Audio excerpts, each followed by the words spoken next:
በተለያዩ አጋር ድርጅቶች በሲቪክ ማህበራትም በተለያዩ ማህበረሰብ አደራጀት ለማድረስ በጣም ከፍተኛ ጥረት እየተደረገ ነው ያለው። አልፎ ነው ወይስ በተጨባጭ አሁን ግጭቶች ባሉባቸው ቦታዎች በአማራ ክልል ደግሞ በጣም የተለያዩ ቦታዎች ላይ እንደዚሁም በኦሮሚያ በተለያየ መልኩ ከዚህም የከፉ ጉዳዮችን ለመፈጸም በሚደረጉ እንቅስቃሴዎች ላይ ይሄ ግጭቱ የሚፈጥረውን ከን ብዙ ሰዎችን እንትን እያለ ስለሆነ በአልፎነት ብቻ የሚታይ ነው ግጭቱ የሚፈጥረው ተጽዕኖ። እንግዲህ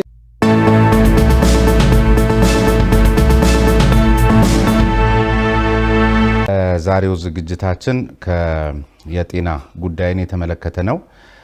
ስለዚህም የጤና ሚኒስትር ዴኤታ ዶክተር ደረጀ ዱጉማ እዚህ ጥሪያችንን ተቀብለው ተገኝተዋል።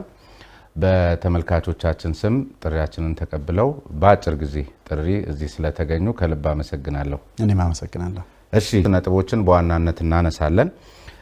አንደኛው ያው እንደሚታወቀው የወባ ወረርሽኝ እንደዚሁም ተመሳሳይ የወረርሽኝ በሽታዎችን የተመለከተ ጉዳይ ነው። ሁለተኛው ከመድኃኒት ጋር የተያዘ ጉዳይም የዚህ ሀገር ትልቅ አጀንዳ ነው። በሶስተኛ ደረጃ ደግሞ የሕክምና ስህተት የሚባለውም ጉዳይ እንደዚሁ በተመሳሳይ በሀገራችን ትልቅ መነጋገሪያ እየሆነ ያለና መፍትሄ የሚያሻ ጉዳይ ይመስለኛል። ስለዚህ ሶስቱን ጉዳዮች እናነሳለን። ከወባ እንጀምር። ከወባ ወረርሽኝ ጋር በተያዘ እንግዲህ አሁን በጣም አስደንጋጭ በሆነ ሁኔታ በተለይ ከ2022 በኋላ ላይ እናነሳዋለን። የኩፍኝም የኮሌራም በሌሎች ሀገራት ተረት ሆነው የቀሩ የወረርሽኝ አይነቶች በእኛ ሀገር በእጥፍ እየጨመሩ ምናልባትም በ4 እጥፍ እየጨመሩ ያሉበት ሁኔታ ነው ያለው። በዚያው ልክ የበሽተኛውም የሟቾቹም ቁጥር በዚያው ልክ እየጨመረ ነው። ይህን ደግሞ የሕዝብ ተወካዮች ምክር ቤት የሚመለከተው ቋሚ ኮሚቴ ማረጋገጡን ጠቅሷል።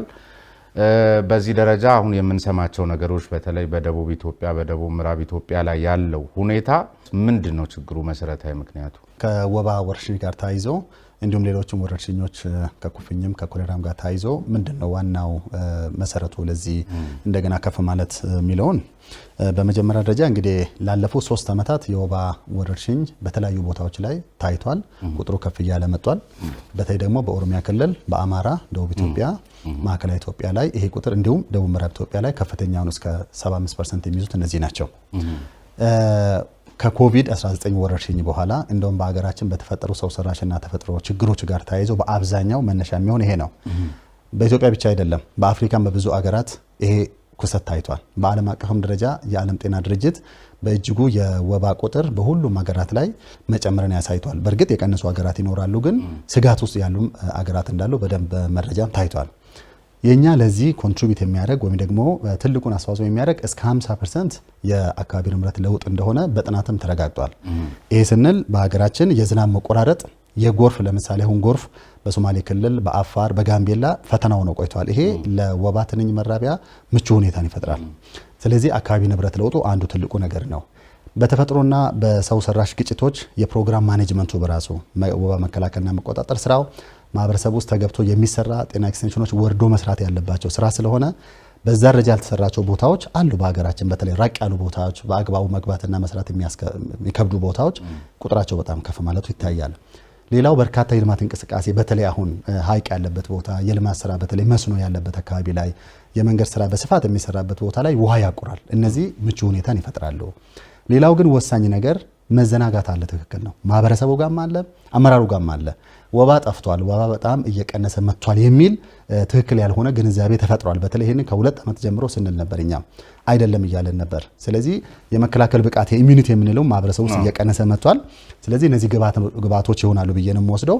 በመጨረሻም ግብዓት የሚሆነው ባዮሎጂካዊ ለውጥ የሚባል ወባ ትንኝ የተወሰነ ባህሪ የመለወጥ ሁኔታ አልፎ አልፎ አንዳንድ ቦታ በጥናት የሚረጋገጡ ነገሮች አሉ። እነዚህ ለመጨመሩ መንስኤ ይሆናሉ ብዬ ነው የማስበው። ግን አሁን ካነሷቸው መንስኤዎች መካከል ለምሳሌ እስከ 50% ደረጃ ድረስ የአየር ንብረት ለውጥ የሚል ጉዳይ ነው ያነሱት። እንግዲህ ባለፉት 6 ዓመታት ደግሞ የማይበገር የአረንጓዴ ልማት ግሪን ሌጋሲ ተብሎ ደግሞ የአየር ንብረት ለውጥን በቁጥጥር ስር ለመዋል ከጫፉ ላይ ደርሰናል በሚያስብል ደረጃ በተለያየ መልኩ እንቅስቃሴ እየተደረገ መሆኑ በዚህ በኩል ይነገራል። በዚህ በኩል ደግሞ እንዲህ ይህን የመሰለ አደጋ ሲመጣ የአየር ንብረት ለውጥን ሰበብ ይደረጋል። ይህ ልክ ነው ወይ? አንድ ሁለተኛ በእኛ ሀገር ተጨባጭ ሁኔታ በክረምት የወባ ትንኝ መራባት አልተለመደም። ጥናቶችን ስመለከት አሁን ከውሃ ማቆሪያ ምናምን ከኩሬ ጋር የተያዙት ከክረምቱ ከወጣ ከመስከረም እስከ ህዳር አካባቢ ነው። ነገር ግን አሁን በክረምትም ነው የተስተዋለው። ሁለት ሶስተኛ ኢቭን በደጋማ አካባቢዎች ጭምር ነው እየተስፋፋ የመጣው በከተሞችም ጭምር። በተለይ አንድ የወባ ትንኝ አይነት አለች፣ ከሷ ጋር በተያዘ በኋላ እናነሳለን። ስለዚህ በደጋማ አካባቢዎችም ሲነሳ በዚህ መልኩ እንትን ሲሆን አሁን እነዚህ ነገሮች ሰበብ ካልሆኑ በስተቀር በተለይ በቅድመ መከላከል ስራ ላይ የጤና ሚኒስቴር አስቀድሞ በመዘጋጀት በመከላከል በሰው ሀብቱ በመሳሰሉት ሲሪየስሊ ጉዳዩን አጀንዳ አድርጎ ከማየት ጋር በተያዘ ችግር አለ የሚሉ አሉ። እንግዲህ ጤና ሚኒስቴር በፍጹም በዚህ መከላከልና መቆጣጠር ስራ ላይ ችላ ያለበትም ጊዜ የለም። በከፍተኛ ሁኔታ እየተሰራ ነው ያለው። የተሰራው ስራ በሚፈለገው ደረጃ ባይሰራ ኖሮ አሁን የምናየውን 4-5 እጥፍ ከፍተኛ ስርጭትም ልናይ እንችላለን ብዬ ነው የምወስደው። ሰፊ ርብርብ ተደርጓል። ዝግጅትም ቀድሞ ተደርጓል። የዛሬ 2 ዓመት መጀመሪያ አካባቢ ላይ ይሄ ትሬንድ እንደሚኖር በደንብ በተለያዩ ጥናቶች አረጋግጠናል። ከፍ ሊል እንደሚችል ከዚህ የተነሳ ስትራቴጂዎቻችን ሁሉን የቀየር ነው። ምንድነው አንዱ የቀየር ነው? የአልጋ አጎበር በስፋት ማሰራጨት ብቻም ሳይሆን የአልጋ አጎበር ለሱ ብግርና ወይም ደግሞ መላመድን ፈጥሯል። ትንኞቹ በመጠኑም ቢሆን እሱን ተቀይሯል። የሚረጩት ኬሚካሎችም እንዲሁ የተሻሻለና አቅም ያላቸው እንዲሆን በሀገራችን ለብዙ ጊዜ የረጨነው ኬሚካሎች አሉ። እሱን ለማሻሻል በጣም ከፍተኛ ጥረት ተደርጓል። የመድኃኒት ግዢ ከዚህ በፊት ከምንይዘው 2 እጥፍ በጀቱን ከፍ አድርገናል። ከአጋር ድርጅቶች ከመንግስትም በተጨማሪ በጣም ብዙ በርከታ ነገሮችን አስገብናል። ይሄ ብቻም ሳይሆን ፈጣን የመመርመሪያ ኪት የዛሬ 2 ዓመት በፊት የነበረውን ቀይረናል። ይሄ ባይደረግ ኖሮ አሁን የምናየውም ከዚህ በላይ ችግር ሊፈጠር ይችላል። ጤና ሚኒስቴር ከክልል ጤና ቢሮዎች ጋር በመሆን ከአጋር ድርጅቶች ጋር በመሆን ከፍተኛ ርብርብ አድርጓል። በተለይ በዚህ ዓመት ላለፉት 3-4 ወራት የጤና ሚኒስቴር ቡድን ሙሉ በሙሉ ክልል ውስጥ ነው ያለው። ክልሎችንም የበለጠ ወደ ስራ ለማስገባት ጥረት ተደርጓል። ግን ለምንድን ነው ለምሳሌ ደጋ አካባቢ ያልከው ትክክል ነው። የወባ ትንኝ ባህሪ በመጠኑ ቢሆን እየተቀየረ መጥቷል። ይሄ በጥናትም እየተረጋገጠ ነው። ከዚህ በፊት እስከ 2000 ሜትር ከፍታ ያሉት ቦታዎች ናቸው ተጋላጭ ሆኖት አሁን እስከ 2500 እየታየ ነው ያለው። ይሄ በአንድም በሌላም በኩል ከሙቀት መጨመር ጋር ከአየር ንብረት ጋር የተያያዘ ነው። እኛ ሀገር ብቻም ሳይሆን ሌሎችም ሀገሮች ላይ የሚታይ ጉዳይ ነው።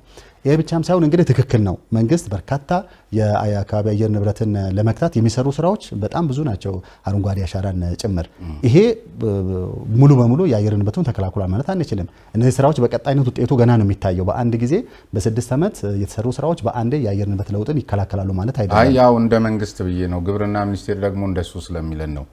እሺ፣ እዚሁ ላይ እንዲጨምሩልኝ አሁን ከዚህ ከመከላከል ስራው ጋር በተያያዘ በመሰረታዊነት ከሚነሳው አንዱ የህብረተሰቡ የግንዛቤ ደረጃ አሁን አንዳንድ ቦታ ላይ ኬሚካል የተረጩ አጎበሮች በጌጣጌጥነት ሁሉ ውለው ህብረተሰቡ ዘንድ ገጠር ውስጥ እንመለከታለን።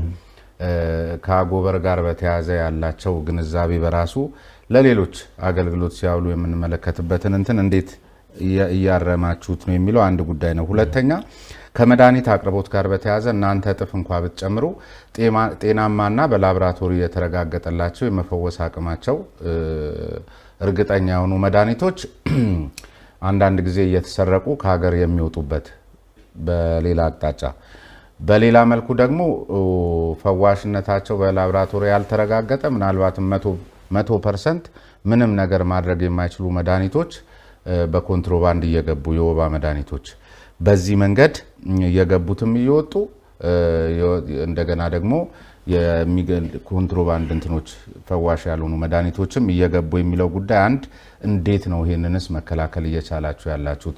ሁለተኛ በተለይ የደቡብ ምዕራብ ኢትዮጵያ ክልል ላይ አንድ ያስተዋልነው ነገር እኔ በትክክል እየደረሰኝ ያለ መረጃ ነው። ለዚሁ ጉዳይ ስል አንዳንድ ቦታ ላይ የተስፋፋባቸው ቦታዎች ላይ በተለይ ደግሞ ቋሚ ኮሚቴው ሄዶ አረጋግጫለሁ ባለባቸው ቦታዎች ላይ ስመለከት በዘፈቀደ ክሊኒኮች እየተከፈቱ ነው። አሁን የወረርሽኙን መስፋፋት ተከትሎ ለምሳሌ አንዳንድ ከተሞች ላይ 10 ክሊኒክ የነበረበትን ሁኔታ በቅርብ ጊዜ ተመልክተን ዛሬ ወደ 150 ክሊኒክ 2 ነርሶች እየተጣመሩ ክሊኒክ እየከፈቱ ሚረባውንም ማይረባውንም በኮንትሮባንድ የገባውንም ያልገባውንም መድኃኒት እያደሉ በተለይ አንድ እናት በቅርብ የማውቃቸው በሳምንት ውስጥ በወባ ጉዳይ ብቻ 13 ጊዜ ክሊኒክ ውስጥ መመላለሳቸው በራሱ የሚያሳየው ይሄን ነው። ሁሉም እዛ ላይ በቃ ንግድና ቢዝነስ ሆኖ ህገወጥ ንግድ ሆኗል የሚልም ምልከታ አለና ይሄ በተለይ በዚህ በደቡብ ምዕራብ ኢትዮጵያ ሲሪየስሊ የታየ ነው ከተሞቹን መጥቀስ ስለሚቻል። በጣም ጥሩ። ከአልጋ ጎበር አጠቃቀም ጋር ተያይዞ ያልከው ችግር አለ። እኛም በብዛት በዚህ ላይ ከህግ አካላት ጭምር እየሰራን እንገኛለን። ባለፉት 3 ዓመታት ብቻ ወደ 19.7 ሚሊዮን አልጋ ጎበሮችን የተሻሻሉ ትልቅ አቅም ያላቸውን አካፋፍለን ለሁሉም ክልሎች በዚህ ዓመት ወደ 2.2 ሚሊዮን አካፍለን ቅርብ ነው የጨረስ ነው። ስለዚህ ከተደራሽነት ጋር በጣም ጥሩ የሰራው በትልቅ ገንዘብ ነው የተገዝተው ወደ ሀገር የገባው። ተጠቃሚነቱ ላይ ቅርብ ባደረግነው ክትትል በፊት እስከ 50% ነበር ማህበረሰቡ የሚጠቀመው፣ አሁን ወደ 70% ከፍ ብሏል። መሻሻል ታይቷል። ለምን ሰውም እየታመመ ስለሆነ አጠቃቀሙ መሻሻል አለ። ግን አሁንም አንዳንድ ቦታ ላይ ላላስፈላጊ አገልግሎት መጠቀም የሚታይ ነው። ይህንን በቁጥጥርም ለይተናል። አስፈላጊውን እርምጃም የተወሰደበት አለ። ለምሳሌ በቅርብ ጋምቤላ ክልል እንደዛ ተከስቶ በዛ ድርጊት የገቡ ሰዎች በህግም ተጠይቋል። ለሌላው ማስተማሪያ እንዲሆን ተደርጓል። አሁንም በየቦታው ሊኖር ይችላል። ይሄንን በክትትል የምናርመው እንደሚሆን ማንሳት እፈልጋለሁ። ከመድኃኒት አቅርቦት ጋር ተያይዞ መድኃኒት አቅርቦት ላይ እንደ ጤና ሚኒስቴር ሰፊ ስራ ነው የሰራ ነው። በቂ የሆነ መድኃኒት ወደ ሀገር አስገብተናል። ቀድመንም የሰራንበት ነው። አሁንም በተከታታይነት ከስር ከስር እየገዛን ወደ ሀገር እያስገባን ነው የምንገኘው። በቂ ነው ወይ ታች ላይ ይደርሳል ወይ የሚለው ትክክል ነው መውሰድ ያለብን። ስርጭቱ ላይ በተለይ ራቅ ያሉ ቦታዎች ላይ በሚፈለገው በተለይ ግጭት ያለበት ቦታ ላይ ሁሉም ማህበረሰብ እስከ ጤና ኬላ ነው የሚሄደው፣ እስከ ማህበረሰብ ይሄዳል። እዛ መድረስ ላይ አልፎ አልፎ ችግሮች ያጋጥሙናል። እሱንም ቢሆን በተለያዩ አጋር ድርጅቶች በሲቪክ ማህበራትም በተለያዩ ማህበረሰብ አደራጀት ለማድረስ በጣም ከፍተኛ ጥረት እየተደረገ ነው ያለው። አልፎ አልፎ ነው ወይስ በተጨባጭ አሁን ግጭቶች ባሉባቸው ቦታዎች በአማራ ክልል ደግሞ በጣም የተለዩ ቦታዎች ላይ እንደዚሁም በኦሮሚያ በተለያየ መልኩ ከዚህም የከፉ ጉዳዮችን ለመፈጸም በሚደረጉ እንቅስቃሴዎች ላይ ይሄ ግጭቱ የሚፈጥረውን ከን ብዙ ሰዎችን እንትን እያለ ስለሆነ በአልፎ አልፎነት ብቻ የሚታይ ነው ግጭቱ የሚፈጥረው ተጽዕኖ። እንግዲህ እኛ መረጃ በደንብ አለን። ለምሳሌ እንደምታውቀው የኢትዮጵያ መድኃኒት አገልግሎት 19 ቅርንጫፎች አሉ። እነዚህ በአብዛኛው እንዲህ አካባቢ ላይ ሰፋ ራቅ ተብለውም የተሰሩም ናቸው። ቀድሞም ለምሳሌ በአማራ ክልል ወደ 5 ቅርንጫፎች አሉን።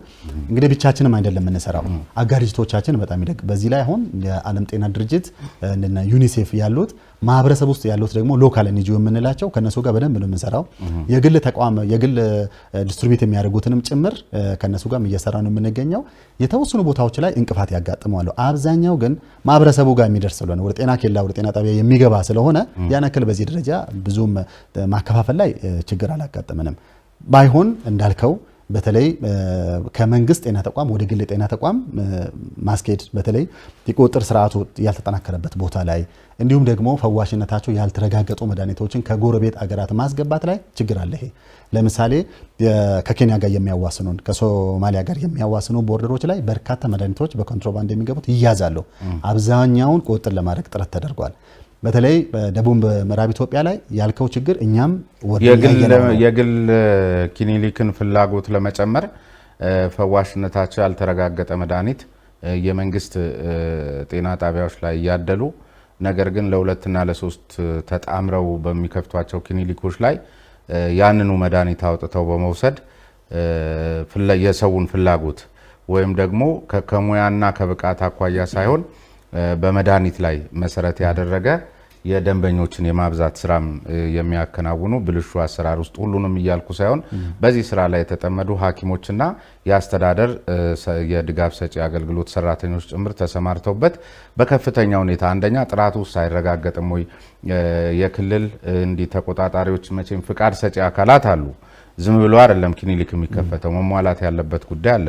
እንዴት ነው አንድ ከተማ ላይ በአንድ ጊዜ 10 ክሊኒክ የነበረበት ከተማ ላይ 150 ክሊኒክ ለመመልከት የበቃ ነውና ምን ማለት ነው? ይሄን ነገር ሲሪየስሊ መታየት የለበትም ወይ? በዚህ የለመደች ነገ ወባን እንኳን መቆጣጠር ብንችል ቢዝነሱ የጣፈጣቸው አካላት በሰው ሕይወት ላይ የሚጫወቱበት እድል ስለሚሰፋ ይሄ በህግም በደንብ እየታየ ያለ ጉዳይ ነው። ለምሳሌ በአንድ ክልል ወይም ከተማ ውስጥ ምን ያክል ህዝብ አለ፣ ለዛ ደግሞ የሚያስፈልገው የመንግስት ጤና ተቋማት ስንት ናቸው፣ የግል ስንት መሆን አለበት የሚል በቅርብ የምናወጣው ጤና አዋጅ ውስጥ በደንብ የሚታይ ነው። አብዛኛው ደግሞ ይሄንን ለግል ጤና ተቋማት ፍቃድ የሚሰጥ ክልሎች ናቸው።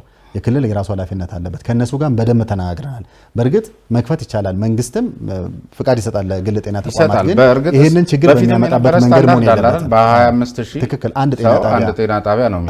30,000 የማይሞላ ህዝብ ባለበት ከተማ ላይ ይሄንን በደንብ ማየት ያስፈልጋል። በእኛ በኩል ግን ኃላፊነታችን ፈዋሽነቱ የተረጋገጠ መድኃኒት ወደ ጤና ተቋማት መላክ ነው። በዚህ ላይ ምንም የፈዋሽነት ላይ ችግር የለም።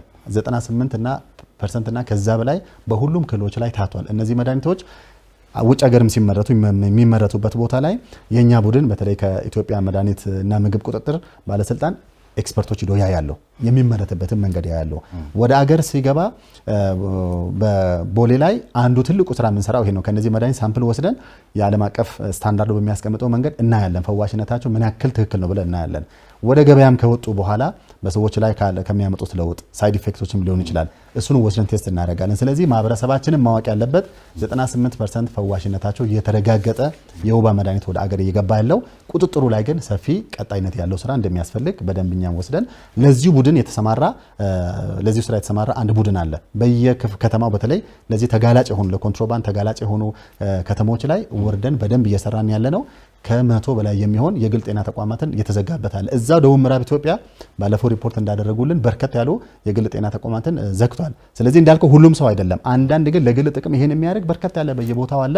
ቀጣይነት ያለው ቁጥጥር ግን በጣም መታየት ያለበት ነው። ምክንያቱም አንድ ጊዜ ከገቡበት የማያወጡበት ቢዝነስ እየሆነ ስለሆነ ነውና ዝም ብሎ ዳስ ውስጥ ሁሉ የሆነ ክሊኒክ የመክፈት ጉዳይ 2 እና 3 እየሆኑ እየተጣመሩ እንደሱ አይነት ነገር ስለተመለከተ ነው። ርጭቱ ላይስ ይሄ አሁን ካለው ግጭትና ሌሎች እዚህ የሽፍታ ባህሪ ያላቸው የጸጥታ ችግሮች በሁለቱም በተለይ በኦሮሚያና በአማራ ክልል የመፈናቀሉ ጉዳይ በዚያው ልክ አሁንም እንደቀጠለ በሆነበት ሁኔታ ላይ ሰዎች ተረጋግተው ባልተቀመጡ ቁጥር አንድ ቦታ ላይ መድኃኒቱን አክሰስ የማድረግ እድላቸውን በዚያው ልክ ስለሚጠብ ይሄ ምን ያህል ፈትኗቸዋል? እውነት ነው። እነዚህ ሁለት ቦታዎች ላይ ከፍተኛ ትኩረት አድርገናል። በግጭት የተፈናቀሉ ዜጎች አይዲፒ ካምፕ የሚባሉትን በደንብ ለይተናል። ለነሱ ዋናው ያደረግነው የአልጋ ጎበሮችን ማከፋፈል ነው። ባሉበት ቦታ ላይ የአልጋ ጎበሮችን እንዲጠቀሙ ቴምፖራሪ ክሊኒክ ብለን ጊዜያዊ ክሊኒኮችን በማቋቋም እዛው አገልግሎት የሚያገኙበት የወባና ሌሎች መሰል ወሳኝ መድኃኒቶችና ሌሎች ሕክምና ግብዓቶች እንዲደርሱ ከፍተኛ ጥረት ተደርጓል። ሁሉ ቦታ ላይ ተዳርሰን ማለት አይደለም፣ ግን ኦሮሚያና አማራ ላይ እንዲሁም ቤኒሻንጉል፣ ትግራይ በተለይ ተፈናቃይ ዜጎች ላይ ከፍተኛ ጥረት ተደርጓል። ከርጭት ጋር ተያይዞ በዚህ ዓመት ከ2 ሚሊዮን በላይ ቤቶች በ167 ወረዳ ይበልጥ ተጋላጭ የሚባሉት ሁሉ ቦታ ላይ ርጭት አናካሄድም። ርጭት በራሱም ኬሚካል ስለሆነ የተመረጡ ቦታዎችና የተኛ ውሃ ያለበት አመቺ ሌሎች የመከላከያ ዘዴዎች አመቺ ያልሆኑበት ቦታ ላይ እናደርጋለን። ይህንንም ትኩረት ያደረግነው ራቅ ያሉ ቦታዎችና በግጭት ተጎዱ አካባቢዎች ላይ ስለሆነ ተሰርቷል። በአማራ ክልል የተወሰነ ወደ ኋላ ቀርተን ነበር እየሰራ ነው፣ በጊዜው ማከናወን አልተቻለም። አሁን ግን እሱም አልቋል። ከዛም የተነሳ ባለፉት 4 ሳምንታት ተከታታይ በየወሩ 5-6% ቁጥሩ እየቀነሰ ነው ያለው። የወባ 5-6% በሚፈለገው ደረጃ አይደለም። በእርግጥ አንተም ቅድም እንዳልከው መጨመሩ እንዳለ ሆኖ ግን በኢትዮጵያ ውስጥ 2 ጊዜ ነው ወባ የሚጨምረው። አንዱ የክረምት ዝናብን ተከትሎ አሁን ያለንበት ጊዜ ሜጀር ትራንስሚሽን የምንለው አሁን ነው። አንዱ ደግሞ የበልግን ዝናብን ተከትሎ በተለይ ወደ ግንቦት ሰኔ አካባቢ ያሉት ናቸው። ስለዚህ አሁንም ጊዜውን ጠብቆ ነው እንጂ ሁልጊዜም አይደለም ከፍ የሚለው። በእርግጠኝነት በተሳሶ ወር ውስጥ አሁን የምናየው ከፍተኛ ቁጥር በጣም ዝቅ እንደሚል መረጃዎቻችን ያሳያሉ። እኛም ይሄንን እየሰራ እንገኛለን። እሱ ውስጣዊ ነው። ግን ውጫዊ ውስጥ ጉዳይ አሁን ለምሳሌ እቺ አኖፊለስ ፊተሲንስ የምትባለው የወባ ትንኝ እንግዲህ ጅቡቲ በኩል ነው የገባችው ነው የሚባለው። ስለዚህ በሚገቡና በሚወጡ ተሽከርካሪዎች በእቃዎችና በሰዎች አማካኝነት ልትገባ እንደምትችል ነው የጥናቶቹ ግምትም የሚያሳየውና በተለይ ደግሞ ለየት ያሉ ባህሪያትም አሏት ለኛ ሀገር የማይመች። እንዴት ነው የዚህ የስጋት ደረጃ? አሁን የሀገር ውስጡን እንኳን 2 ጊዜ የዚህ የበልጉን የዝናቡን ተከትሎ ቀደም ሲል የነገሩኝን ዝግጅት ማድረግ ይቻላል። በእንደዚህ አይነት አዳዲስ አይነት ዝርያዎች ደግሞ ሲመጡብን እንዴት ነው ልንቋቋም የምንችለው? ይሄስ አኖፊለስ ፊተሲስ የምትባለው የወባ ትንኝ ምንድነው? እስኪ ስለሷ ነገር አሁን አንዳንዶቹ አያውቁትም። በተለይ የገባቸው በቀብሪ ዳህር በኩል ነው መጀመሪያ ላይ ታየችው ነው የሚባለው። እሱ እንደመሆኑ መጠን ራሴን አዞረኝ፣ ደፋኝ፣ ቆረጣጠመኝ ወዘተርፈ የሚሉ አካላትን እኔ እንኳን እንዳቅሜ ዝም ብሎ ድሬዳዋ ላይ ብዙ ጊዜ እመለከታለሁና ሰዎች በትክክል ባህሪዋን የተረዱበት ሁኔታም ያለ አይመስልም። እስኪ ትንሽ ስለሷ ቢነግሩን። ጥሩ፣ ትክክል ነው እንዳልከው። በአገራችን ቅርብ ያየነው የአኖፊለስ ስቴፈንሳይ የሚባል የወባ ትንኝ ዝርያ ነው። እንግዲህ በዓለም አቀፍ ደረጃ ወደ 8 የሚሆኑ ዝርያዎች አሉ። ከዛ ውስጥ በአገራችን እና በአፍሪካም ጭምር የሚታየው አኖፊለስ አረቢያንሲስ የሚባል ነው በአብዛኛው የምናውቀው። 2012 በፈረንጆች አቆጣጠር ጅቡቲ ላይ ነው የታየው። 2016 ደግሞ በቀብሪ ዳህር የመጀመሪያ ኬዝ ነበር የታየው። ይሄንኑ ቼክ ለማድረግ በየጊዜው የቅኝት ስርዓት አለን። ትንኞቹን እየተለቀመ በየጊዜው ይታያል። ከ90 ሳይቶች ውስጥ 50ዎቹ ላይ ታይቷል። ወደ 50 ከተማ አካባቢ የሚሆኑ 50 አካባቢ እየታዩ ነው። በየጊዜም ተጨማሪዎች አሉ። አብዛኛው ግን በምስራቁ የሀገራችን ክፍል ነው ያለው። ማለት አብዛኛው ድሬዳዋ፣ ሐረር፣ ሶማሌ፣ አፋር ነው ያለው። በእርግጥ ይሄ ከጅቡቲ ነው የመጣው ማለትም ብቻ ነው ማለትም ላንችል እንችላለን። በአብዛኛው በኤዥያ ሀገር ከ90% በላይ ይሄ አኖፊለስ ስቴፈንሳይ የሚባል ዝርያ ነው ያለው። ግን አሁን የወባ ስርጭቱን ካየን ከ90% በላይ የሚሆነው ማዕከላዊና ወደ ምዕራቡ የሀገራችን ክፍል ላይ ነው ያለው። በምስራቁ ላይ በዚህ ደረጃ የወባ ችግር ብዙ አልተፈጠረም። በእርግጥ ጭማሪ አለ። በዛ ደረጃ አሁን ላለው የወባ ወረርሽኝ አላወቁትም ባህሪዋን ለማለት እንጂ አሁን ብዙ አሁን ለዚህ ቃለ ምልልስ ዝግጅት ሳረግ በማነብበት ጊዜ የሆኑ የሚያስደነግጡኝ ነገሮች ተመልክቻለሁ። እንደሱ አይነት ስሜት ምን ተሰምቶኝ ስለሚያውቅና አብዛኞቹ ቆረጠመኝ ምናምን ይላሉ እንጂ ድሬዳዋ ውስጥ በጣም አለ። ወይም ወደ ጤና ተቋም ላይሄዱ የሚችሉበት እድል ከሌለ በስተቀር የእናንተ ናሙና አወሳሰድ እዛው የጤና ተቋማት ላይ ስለሆነ በእንደሱ አይነት መዘናጋት ችግር እንዳይመጣ ነው። ትክክል ነው ያልከው። በደንብ እየጠናን ያለው በአብዛኛው የሚታወቁ ከተሞች አሉ። ከድሬዳዋ ወደዚህ 1-2 ቦታ ብቻ ነው ታየው። በዛ በኩል ነው ክትትል እናደርጋለን። ግን ለሁሉም የየትኛውም ትንኝ ቢሆንም የመከላከያ ዘዴዎቹ አንድ ናቸው። መድኃኒቱ አንድ ነው። እየተለየ መድኃኒት አያስፈልግም። አንድ አይነት ነው መከላከያ ዘዴዎቹ። ከመከላከያ ስራዎች ሁሉ ማምለጥ ትችላለች። የማስተላለፍ መጠኗም እንደዛ ነው። ሌላው ደግሞ አስደንጋጭ ባህሪዋ በየትኛውም የአየር ጸባይ ላይ መራባት ትችላለች የሚል ጥናት ስለተደረገ ትክክል። በተለይ ሞቃታማ አካባቢ ላይ ሊራባ ይችላል። ግን የሚወሰደው መድኃኒት የሚወሰደው አሁን ለምሳሌ በምዕራቡና በሰሜኑ ሀገራችን ክፍል በደንብ ታይቷል።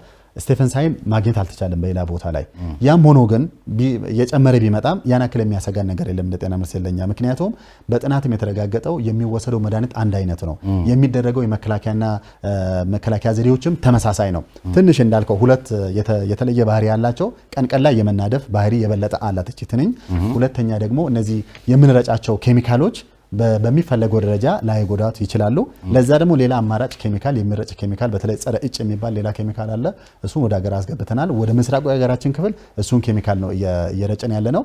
በእርግጥ ድሬዳዋ አካባቢ ይሄ ብቻም አይደለም። እንደምታወቀው የቺኩንጉንያ የሚባለው ሌላ አይነት ህመም አለ። ከሱ ጋር አንዳንድ ጊዜ የሚቀላቀል ነው። ዞሮ ዞሮ በቀጣይነትም የቅኝ ስርዓታችንን ማጠናከር፣ ስርጭቱን ማየት፣ መድኃኒቶቹና ሌሎች አግባብ ያለው መከላከያ ዘዴዎቹ ግን ተመሳሳይ ስለሆነ ያን ያክል ስጋት የለም። ለወደፊት ግን በደም ሰርቬላንስ የቅኝ ስርዓቱን የማጠናከር ስራ ነው። በየትኛውም አየር ጸባይ ላይ መራባት የመቻል አቅም ካላት እንግዲህ የወጪ ገቢ ንግዳችን በጅቡቲ በኩል ነው። በርካታ የደረቅና የፈሳሽ ጭነት የሚያስተላልፉ ትራንስፖርተሮቹ፣ አሽከርካሪዎቹ፣ ረዳቶቹ እና ከዚሁ ትራንስፖርት ጋር በተያያዘ በየመንገዱ ላይ አገልግሎት የሚሰጡ በርካታ የንግድ ሱቆች፣ ተቋማት ስላሉ በጣም እንትኑ ሊፈጥን ይችላል። ምንድን ዝግጅት ተደርጓል ወይስ ይሄን ያህል ጥናቱ እንዳመላከተው አይደለም? የጤና ሚኒስቴር መረዳት ጥናቱ በደንብ ሁለት አጥኚ ተቋማት አሉን። እንግዲህ አንዱ አሃር የሚባለው አርሞናስ ሪሰርች ኢንስቲትዩት አለ፣ በጣም የተደራጀ የጥናት ቡድን ያላቸው። ሁለተኛው ኢትዮጵያ ህብረተሰብ ጤና ኢንስቲትዩት አለ። ዩኒቨርሲቲዎቻችን በተለይ በምስራቅ አካባቢ ያሉት ዩኒቨርሲቲዎችን በዚህ ላይ በጥናቱ ላይ እጅጉ ተሳትፈዋል። ከሳምንታት በፊት እያንዳንዱ ጥናት በርከት ያሉ ጥናቶች አሉ አይተናል። የእኛንም ሀገር የዓለም ጤና ድርጅትም አፍሪካ ላይ የሚያወጣው የምስራቅ አፍሪካ ጥናቶችንም አይተናል። አሁን ላለውና በቀጣይ ሊከሰት የሚችለው የወባ ወረርሽኝ ኮንትሪቢዩሽናቸው በጣም ዝቅተኛ ናቸው። ዋና አሁን መደረግ ያለበት ትንኙን የበለጠ ማጥናት፣ ምን የተለየ ባህሪ ሊኖራቸው ይችላል፣ በቀጣይነት ምን ሊሆኑ ይችላል የሚለውን ማጥናት ነው እንጂ በፍጹም ስጋት የሚገባን አይደለም። ያም ሆኖ ግን የመከላከያ ዘዴዎቹና መድኃኒቶቹ ተመሳሳይ ስለሆነ በዛ ላይ የተለየ ግኝት ስለሌለ እንከታተላለን። የሚቀየር ነገር ካለ ከዓለም ጤና ድርጅት ጋር አብረን ስለምንሰራ ሌሎች ሀገራት ለምሳሌ ኤዥያ ውስጥ የሚጠቀሙት ሌላ መድኃኒት አለ። እንደዚህ አይነት መድኃኒት አማራጮች ስላሉ በቀላሉ ልንገታ የምንችል ነው። ስጋት በፍጹም አልገባንም እንደ ጤና ሚኒስቴር የሚለው። እሺ፣ ኩፍኝና ኮሎሪያ የሚባሉትስ አሁን እንደው ኩፍኝ እንደዚህ እድሜ ዘላለም ምንድነው ያለው ነገር? የግንዛቤ ችግር ነው ወይስ ኩፍኝን እንዴት አንድል ማረጋጋትን? ዘንድሮም ስለ ኩፍኝ ሲወራ እንግዲህ በዚህ በ21ኛው ክፍለ ዘመን ላይ እንትና አይሆንም? ለጤና ሚኒስቴር ከባድ አይሆንም? ጤና ሚኒስቴር እንዳለው ሀገር ትክክል ነው። ይሄ በኢትዮጵያ ብቻ አይደለም፣ በብዙ አፍሪካ ሀገራት የኩፍኝ ወረርሽኝ አልፎ አልፎ ይታያል።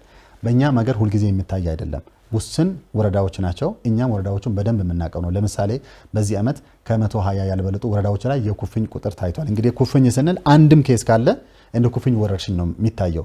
መኖር የለበትም የኩፍኝና ኮሌራ መኖር የለበትም ብለን ስለምንወስድ አንድም ካለ እንደ ሪፖርት እንወስደዋለን። ከዚህ ጋር ተያይዞ ትልቁ ችግር በኢትዮጵያ ውስጥ በተለያዩ ሰው ሰራሽና ተፈጥሮ ችግር እንዲሁም በኮቪድ ወቅት በተፈጠሩ ችግሮች ክትባት በዓለም ጤና ድርጅት ሪፖርት በኩፍኝ በሽታ የሞቱ ሰዎች ቁጥር ባለፈው ዓመት ላይ በ30 በመቶ ጨምሮ 315 መድረሱን ያመለክታል። በ71 ወረዳዎች መስፋፋቱን ይገልጻል።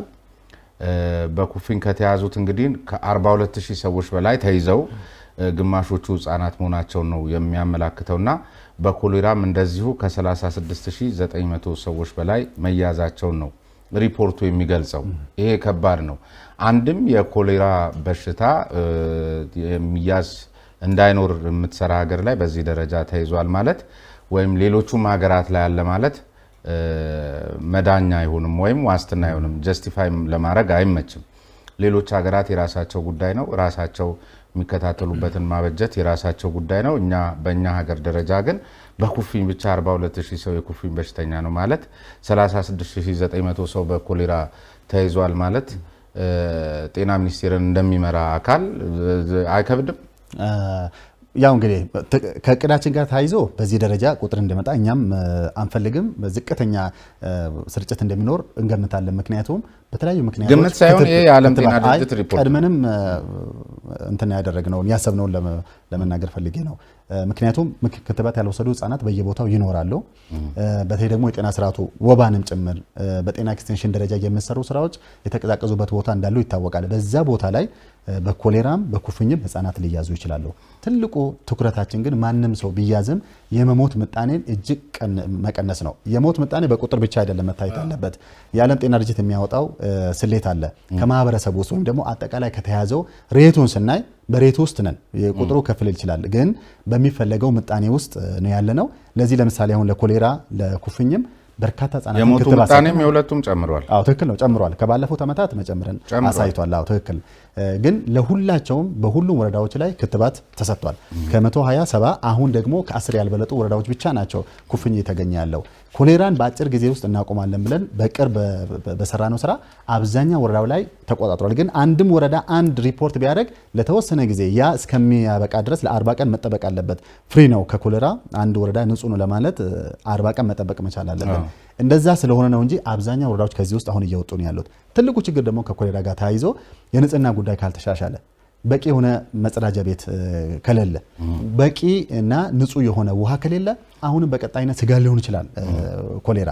ለዚህ ደግሞ ከውሃ ሚኒስቴር ጋር ከተለያዩ ተቋማት ጋር አብረን እየሰራን ነው የምንገኘው። የመጸዳጃ አገልግሎት በተለይ እንደ መንግስትም አሁን ጽዱ ኢትዮጵያ ብለን በጀመርናቸው ስራዎች አንዱ ትልቁ ነገር ይሄንን አድሬስ እናደርጋለን ብለን ነው የምናስበው። ስለዚህ የጤና ሴክተር ብቻም ሳይሆን በርካታ ሌሎች ሴክተሮችንም ድጋፍ የሚጠይቅ የውሃ አቅርቦትን ማሻሻል የሚያስፈልግበት ቦታ ነው። በተለይ ከአየር ንብረት ለውጡ ጋር ከመፈናቀሉ ጋር በካምፕ ካሉት ዜጎቻችን ጋር ተያይዞ ይሄ ችግር አለ። ትልቁ ነገር ግን ሰዎች በእንዲህ አይነት በሽታ ሲያዙ እንዳይሞቱ አስፈላጊውን ርብርብ ማድረግ ያስፈልጋል።